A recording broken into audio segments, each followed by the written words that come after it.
Bonjour à tous, vous voyez on est au mois de mars. Il y a une semaine il y avait moins 15 ici et le sport s'en sert tous les jours. Alors là aujourd'hui je voulais vous montrer comment on doit faire le traitement de l'eau. Alors il est très simple en fait. La première chose c'est de changer votre filtre à peu près tous les 15 jours maximum. Vous verrez l'efficacité du filtre. Si vous avez une fontaine, c'est faire couler l'eau de la fontaine. Si l'eau coule pas beaucoup, c'est que le filtre il est encrassé.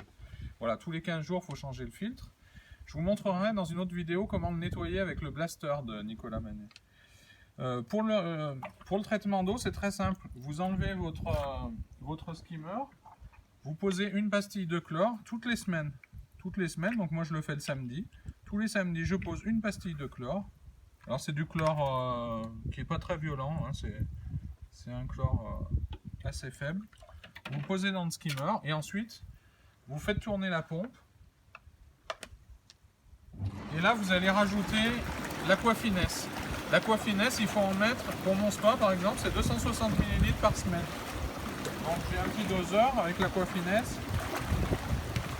Et une fois que la pompe tourne, vous le videz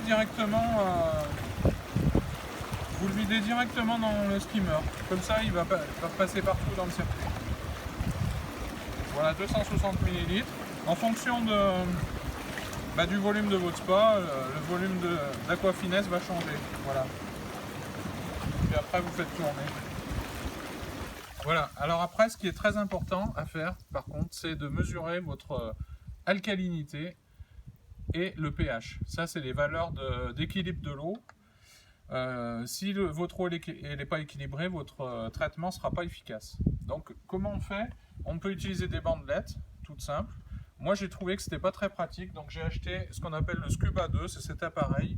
C'est un appareil électronique qui va vous faire une mesure de l'alcalinité et du pH directement et très facilement. Vous plongez l'appareil dans l'eau, vous remplissez le petit compartiment plein d'eau et ensuite il suffira de rajouter pour l'alcalinité, vous allez rajouter un produit qui s'appelle AlkaM, c'est des petites pastilles que vous allez mélanger à l'intérieur du récipient.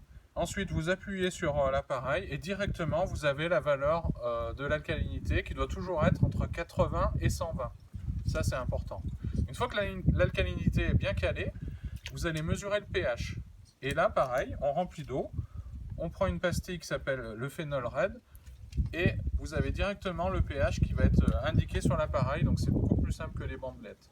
Si jamais il y a des déséquilibres d'eau, Nicolas il pourra vous proposer des produits qui rabaissent le pH ou qui rabaissent l'alcalinité ou qui la remontent. Ça c'est assez simple. Voilà ce que je vous propose. Après il ne faut pas oublier de nettoyer votre filtre régulièrement. Et là je vais vous faire une autre vidéo pour vous montrer le blaster qui est très intéressant.